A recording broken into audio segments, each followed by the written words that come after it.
The Merit Partnership is a unique and innovative joint venture between state and federal environmental agencies, private sector industry, and community representatives. The partnership was created to promote pollution prevention techniques and technologies that simultaneously enhance both environmental quality and economic competitiveness. Within the Merit Partnership, the Metal Finishing Association of Southern California, the California Manufacturing Technology Center, and the Environmental Protection Agency collaborated to implement pollution prevention techniques and technologies at small and medium-sized metal finishing facilities. This video showcases 3 pollution prevention projects that demonstrate the dollar savings and waste reductions that can be achieved when a company implements a pollution prevention project. This project is a real win-win for both the metal finishing industry and environmental protection, because the pollution prevention techniques demonstrated actually lower operating expenses by improving process efficiency and reducing waste management costs. In addition, we're able to get the word out about pollution prevention to our members through the use of our workshops, newsletter, fact sheets, and videos. RO applications for metal finishing operations were demonstrated as a Merit Partnership pollution prevention project. RO involves separating a solute, for example electroplating chemicals, from water by forcing the water through a semi-permeable membrane. The purified water stream that passes through the membrane is called the permeate, and the concentrated solute stream, retained by the membrane, is called the concentrate. RO systems feature cross-flow filtration to prevent the membrane surface from clogging or fouling. 2 RO units were installed and evaluated at the Danco facility in Ontario, California. Hello and welcome to Danco Metal Surfacing. My name is Marlene McLeod and I am the Environmental and Safety Manager here at Danco. This facility was built in 1988 and we have about 30 employees. We run between 2 and 3 shifts per day. Danco Ontario specializes in both Type 2 and Type 3 anodizing of aluminum, the passivation of stainless steel, chem film, and a variety of dye colors. The parts we run at Danco Ontario are a variety of small to medium-sized parts, and these might include things such as flashlights, bicycles, knobs, or tubes. We're committed to environmental excellence and to pollution prevention projects. Most parts follow the same flow through Danco's process lines, which consists of the following operations: cleaning, etching, sulfuric acid-based anodizing, red, blue, and black dyeing, and nickel acetate and hot deionized water sealing. Danco identified 2 operations suitable for RO, black dye and nickel acetate sealing. The black dye operation is used to color parts black for decorative purposes. The black dye solution contains an azo dye with about 300 ppm trivalent chromium. The nickel acetate operation is used to seal the dye. The nickel acetate solution contains about 5 grams per liter nickel acetate. Before the RO was installed, the black dye and nickel acetate operations each consisted of 2 process tanks, followed by a single rinse tank to rinse drag out off the parts. Clean tap water flowed into each rinse tank at a rate of about 3 gallons per minute. Rinse water overflow was discharged directly to the sanitary sewer. Dirty rinse water from the black dye and nickel acetate operations contributed 2 metals regulated by Danco's discharge permit: chromium and nickel. Before installing the RO units, Danco modified its process lines to achieve more efficient rinsing and to increase the concentration of the RO unit influent. Specifically, a second rinse tank was added to the black dye and nickel acetate operations, and the rinse tanks were plumbed for countercurrent flow. Ecosystems of Costa Mesa, California designed, constructed, and installed the RO units for Danco's black dye and nickel acetate operations. Each RO unit used at Danco has a 2-foot by 3-foot footprint and is 5 feet tall. During the installation, Ecosystems diverted the flow of concentrated, dirty rinse water discharged to the sanitary sewer to the RO unit. Each RO unit has the following components: a strainer that removes large suspended particles from the influent, a pressure booster pump that increases the influent pressure to between 150 and 180 pounds per square inch, Cartridge filters that remove particles greater than 1 micron from the influent to prevent membrane fouling.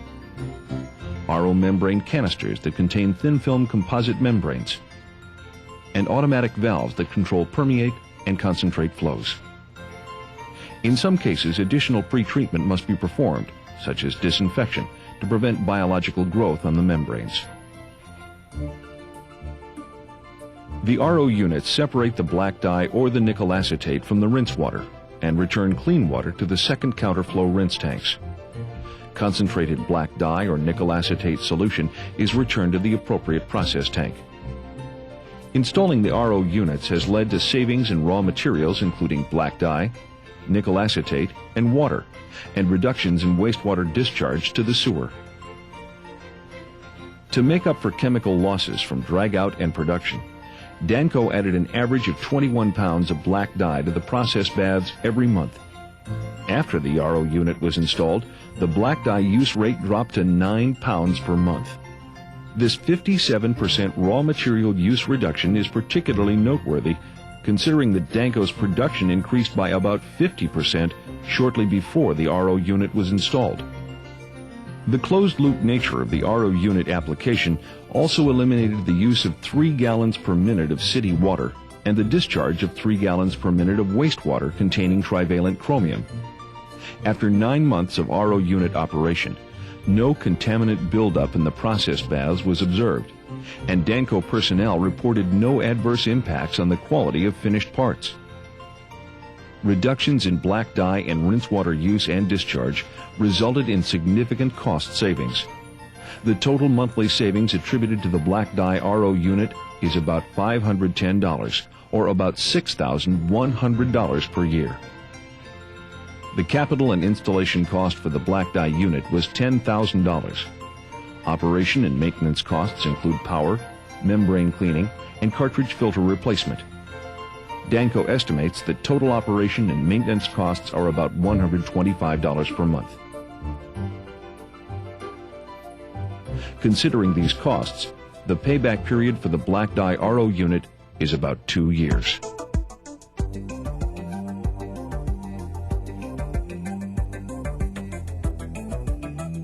The Merit Partnership identified an innovative method for using process bath cooling units as a promising and implementable pollution prevention technology that may be applied to hard chrome electroplating operations. The 1990 Clean Air Act amendments and recent Southern California Air Quality Management District regulations implemented stringent limitations on hexavalent chrome emissions from all chrome electroplating operations. For example, depending upon the facility-wide chromium emissions, uncontrolled chrome air emissions must be reduced by 95 to 99.8%. Before these regulations were implemented, most electroplaters used air bubblers to provide agitation and circulation to the process bath. Control of the plating solution temperature and mixing is critical to hard chrome electroplating because parts are often plated for up to 8 hours to produce a functional chrome surface. Because hard chrome plating quality is very temperature sensitive, heat generated during electroplating must be dissipated to maintain the bath temperature. Circulation is also necessary to prevent a gradient in the chrome concentration that can form near part surfaces. To reduce chrome emissions and comply with the air regulations, most electroplaters removed their air agitation devices and installed floating balls or foam on the surface of their chrome plating bath. So we were forced to cut pollution, put balls and foam on top of the tanks, and then we all of a sudden had a terrible heating problem. We had to cut down on our loads. We couldn't run as many parts because at the same amperage the tanks would overheat. Although these modifications reduced air emissions, they also eliminated mechanisms for circulating the plating bath. Without circulation, heat stratification occurs and causes poor electroplating because of high temperatures near the parts. Local variations in the chrome concentration may also occur in the absence of good circulation. Finally, foam covering the plating bath impairs heat loss to the air and compromises temperature regulation. The net result was that air emissions were reduced at the expense of plating quality, with higher percentages of rejected parts that did not meet the customer's specifications.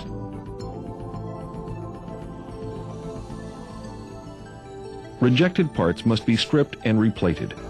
This process generates about 3 times more waste because waste is generated the first time the part is plated, then when the rejected part is stripped, and again when the stripped part is replated.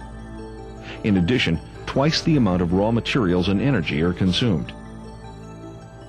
As a result of these plating problems, some hard chrome electroplaters installed cooling coils inside their plating tanks to compensate for reductions in heat transfer caused by the foam.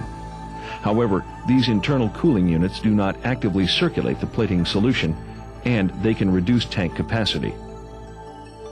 You have to think to yourself, how am I going to cool my tanks? And if you're going to just use cooling coils, even if they're titanium coils, they'll eventually leak. You lose room in the tank. It's less efficient use of the space. So you have to have more tank space. More tanks is more pollution. Microplate Company Incorporated of Englewood, California, designed and installed an external cooling unit that provides both cooling and circulation for hard chrome plating where foam must be used to comply with air quality standards. Microplate is a job shop specializing in standard hard chrome finishing of parts with low specification tolerances and a proprietary thin, dense chrome electroplating. Microplate typically handles small quantity orders that require specialized racking and part-specific process operations and controls. Most parts at Microplate follow the same process flow. Parts are racked and immersed in the chrome plating bath for several hours, while bath temperature and applied current are monitored closely.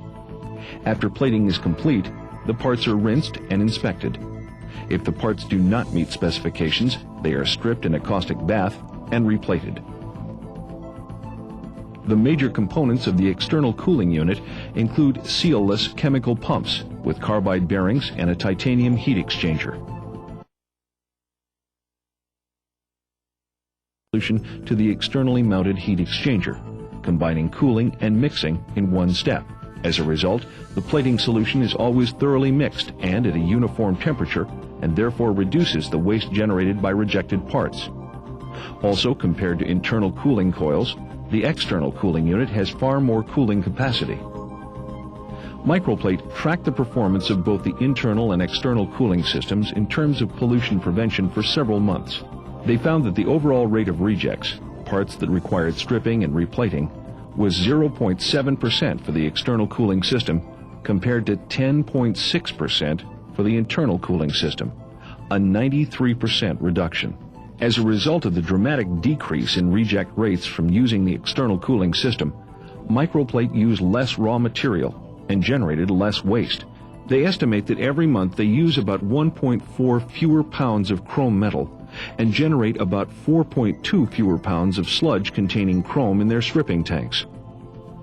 Although the amount of waste reduction is significant, the monthly cost savings are due mostly to reduced labor costs and increased production. This occurs because there is a decrease in rejected parts. Labor is saved because workers do not have to strip and replate the parts, and production increases by about 10%. Microplate compared the costs for internal and external cooling systems and estimates that capital and installation cost per gallon of plating bath cooled are $8 to $15 for the external cooling system and $6 to $10 for the internal cooling system. In both cases, the larger the size of the system, the lower the unit cost. Microplate's system cost about $9 per gallon of plating solution cooled. This is a great pollution prevention project. We were happy that the EPA was involved with us, and the California Manufacturing Technology Center and the people from PRC supported us throughout this entire project, and we're happy to have worked with them to implement it, and we'd like to share this information with other platers. If anyone has an interest, this is something to seriously look at. Another project implemented by the Merit Partnership is the Conductivity Control Systems Pollution Prevention Project. The purpose of this project is to reduce the amount of rinse water used in electroplating operations by installing conductivity control systems on rinse tanks. In Southern California, water is a particularly valuable resource that is in short supply, and electroplating has historically been a water-intensive industry. Electroplating facilities that use excess water can experience higher operational costs as a result of higher water bills, higher wastewater treatment costs, and sometimes increased sludge disposal costs. Conductivity control systems were selected to control water use because they are a relatively simple, inexpensive technology that is yet unproven in the electroplating industry. Artistic Plating and Metal Finishing in Anaheim, California was selected as the implementation site for this pollution prevention project. Hi, my name's Kip Kaler. I'm president of Artistic Plating and Metal Finishing in Anaheim, California. We do electroplating of copper, nickel, chrome, and brass on various substrates such as zinc die castings, brass, and steel. Artistic conducts brass, copper, nickel, and chrome plating on a hand-operated rack line, and copper electroplating on a manually operated barrel hoist line. After parts are removed from each plating tank, they are submerged in a rinse tank. Dirty water from the rinsing operation is sent to an on-site wastewater treatment system before being discharged to the city sewer. As parts are removed from plating tanks and submerged in the rinse tanks, drag-out increases the concentration of metal salts in the rinse water. This increase in metal salts causes an increase in conductivity of the rinse water. Before implementing this project, the rinse tanks at Artistic were designed as flow-through rinses. In other words, water continuously flowed into and was discharged from the tank at a constant rate. Conductivity control systems can be installed on rinse tanks so that water flows only when it is needed to maintain appropriate rinse water quality. Conductivity control systems consist of three components: a conductivity sensor, a conductivity analyzer, and a solenoid valve. The conductivity sensor is a probe placed in the rinse water to measure its conductivity. Conventional sensors consist of two electrodes and are prone to fouling because an electrical field generated between the electrodes attracts ions and other charged particles. Fouling can render the sensor ineffective if it is not cleaned. Electrode-less sensors are now available that are not prone to fouling. Electrode-less sensors use the magnetic field generated from an inductive loop to measure conductivity. The solenoid valve is installed on the rinse water inlet piping and is used to control the flow of rinse water to the rinse tank. The solenoid valve is opened or closed by an electrical current sent from the analyzer. The conductivity analyzer is the signal processing unit that controls the system. The analyzer receives input from the sensor and displays the conductivity reading. The analyzer also features a programmable set point that controls the flow of the water into the rinse tank. When installed on a rinse tank, the conductivity control system works as follows. As parts are removed from the metal plating baths and dipped into the rinse tank, the concentration of metal salts increases in the rinse tank, thereby increasing the conductivity of the water. When the conductivity of the rinse water reaches the set point, the analyzer sends an electrical current to the solenoid valve, opening the valve and allowing rinse water to flow into the rinse tank. When the conductivity of the rinse water returns to an acceptable conductivity, the solenoid closes and the water flow is stopped. As a result, less water is used and less wastewater is generated.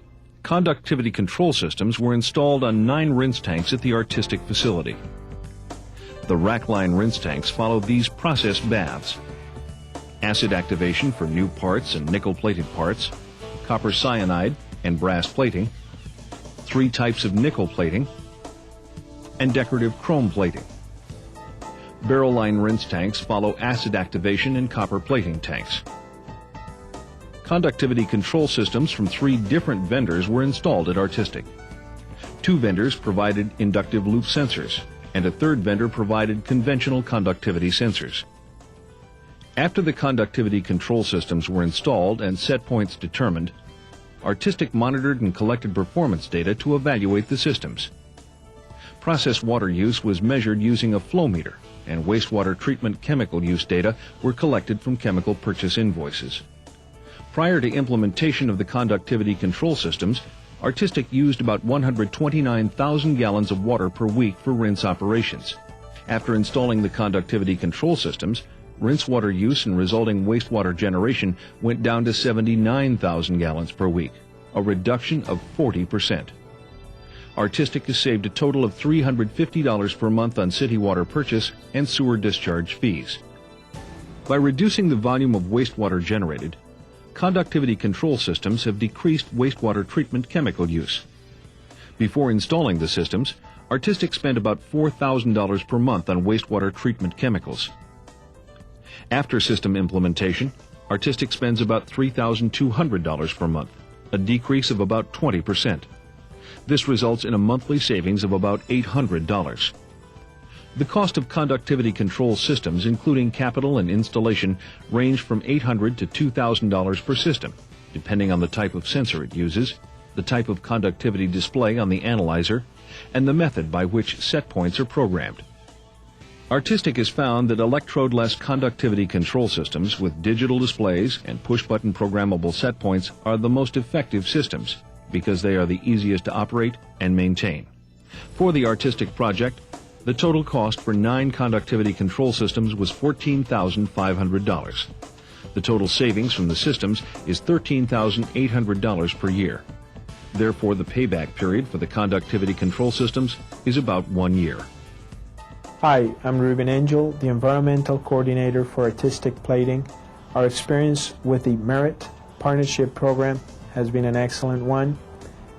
It helped us reduce the water usage at our facility, as well as the amount of wastewater we had to treat on site. I am very thankful to the Merit Partnership Program for allowing a small business to participate in a pollution prevention program, as well as CMTC for helping us implement a very successful project. The California Manufacturing Technology Center, consistent with its mission to provide manufacturing assistance to small and medium-sized businesses, was instrumental in these pollution prevention demonstration projects. The success of these projects demonstrate what we can accomplish when we all work together towards a common goal. Pollution prevention can be used to help a company come into compliance, maintain compliance, and even go beyond compliance. Additional information about the Merit Partnership or any of the projects shown in this video can be obtained from these Merit partners.